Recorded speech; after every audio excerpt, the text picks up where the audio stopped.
Glad to be here. So, Charlottesville, how did you? Because I think I saw you were born in Champaign. Yeah, born in Champaign.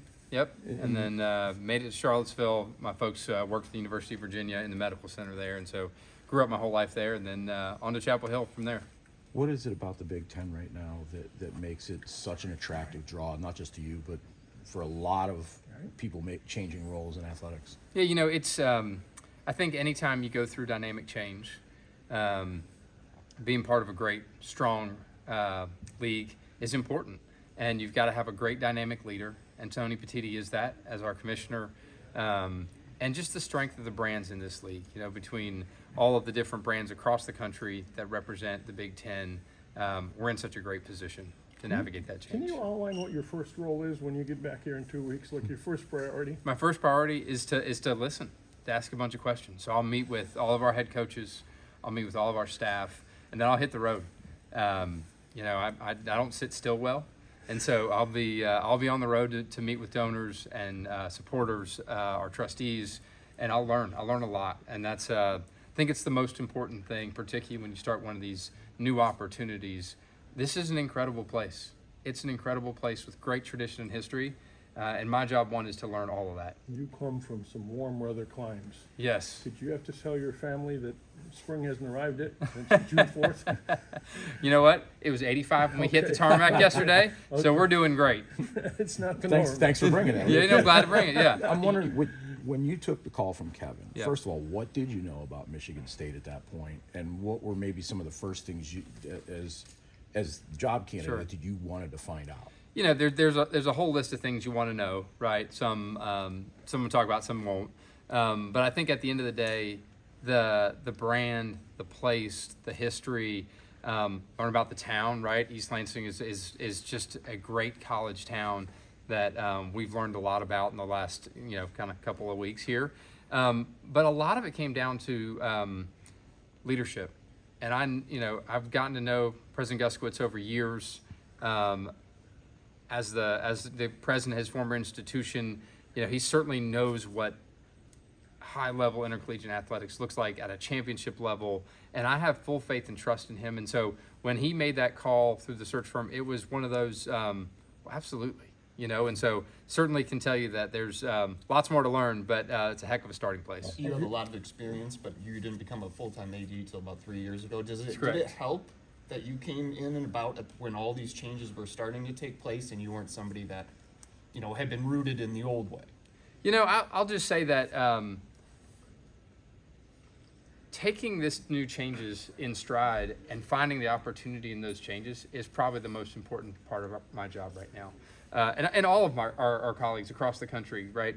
These are, we're on the precipice of transformative change in college athletics and change we need, right? I think as we move forward, hopefully, into the post-House settlement era, we're going to look for a structure that's got new transparency, new levels of consistency across the board, and that's good for college athletics. And so diving into that is really important. Jay, of your 20 predecessors, you're one of the few that doesn't have a Spartan pedigree or a Spartan tie. Can that be a good thing? I don't know if that's a good thing or a bad thing, Okay. but I'll tell you, I've certainly worked at a lot of different institutions where I might not have had a tie before, and we've been able to be pretty successful, so it'll work out. How long has it been just Jay? So it started third grade, Okay. right? 3 Jasons. I wasn't the brightest, so I went with the shortest, and it's been that way ever since. Ever since. You Yep. signed your name Jay. Yep. There was a period in there where it was JAY for a little while, but we mostly just the J. What does innovation look like, maybe a broader sense? You talked about it out there. But Sure. Innovation particularly applied in college athletics. So we're going to look at new and different ways to approach this industry, right? So whether it's revenue, new opportunities for revenue, look at the way we arrange staff, right? As we look at new and different requirements to be successful in intercollegiate athletics, you're going to have to find new and different ways to serve our coaches and our student athletes so that they can do their jobs really well. do you need sport-specific GMs? I'll just say something that I found a lot of value in the player management position, right? That as you look at whether it's dealing with kind of the agents side of things or being strategic as you arrange rev share, other parts of this kind of new era. There are certainly those that have recruited in the past that have done a really good job with that. You're 43 or 44? Gosh, I am. It's always the toughest question. I'm 43. Okay. Yes, I'll be 44. How does your age maybe help you in that you're not necessarily that far removed from where these student athletes Yeah. are, and you've also kind of lived your life through the changing landscape Sure. from when you were an athlete to now where the state of college athletics is? Right. You know, I don't know that my age helps, hurts, or other, but I think, you know, always looking at it as an opportunity is the most important thing. And, you know, I'll tell you that relationships with student athletes are truly awesome.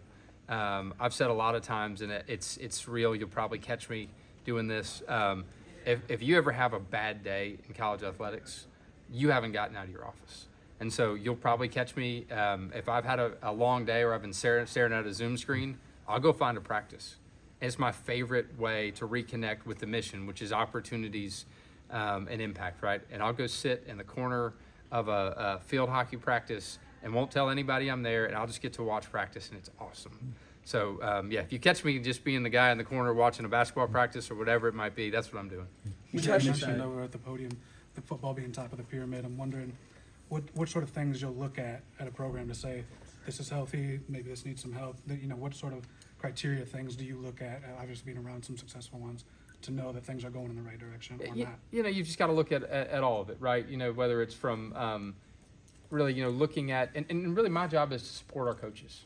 And so what does that look like from a resource perspective? What does that look like from a structure perspective, staffing, whatever it might be? I'm going to get in and dig in with our coaches and figure it out and see how exactly I can be helpful. You're part of a new regime with a new president and yourself. Do you feel pressure to usher in a new era of Michigan State athletics, considering what may have happened over the last couple of years? You know, what I would say I feel pressure is to carry on the great tradition of this place. You know, I said it earlier, this is a top 10 athletic department. We've got great coaches, we've got great staff, and we're part of an incredible university. So the pressure is really only to uphold that standard of excellence. Why do you think you're a good fundraiser? What do you do? So I'll answer that simply that I think the most important thing in fundraising, and I've said this several times, is developing genuine relationships. At the end of the day, people give to people. And so building genuine relationships is the most important thing. And I think I invest in those. I have done so over many, many years in many places. And I think you'll see that I'll do a lot of that. Have you noticed in your world right now? I mean, we've heard about it on the outside, donor fatigue. How do you combat that when you are trying to make those connections? Sure, I think it's something that's real across college athletics. I think it's part of, as we move into the next era, there's going to be opportunities to while the dollars and cents will certainly continue to increase, there's going to be opportunities structurally to help with some of that. Jay, what's the most important thing that Nick Saban told you about Michigan State? He just expressed just how much he appreciated his time here, how much he enjoyed the fans, how much he loved living in East Lansing. He had spoken so positively about his time here that I'll admit it colored my my opinion in a positive way. Talk about green ties, you got a good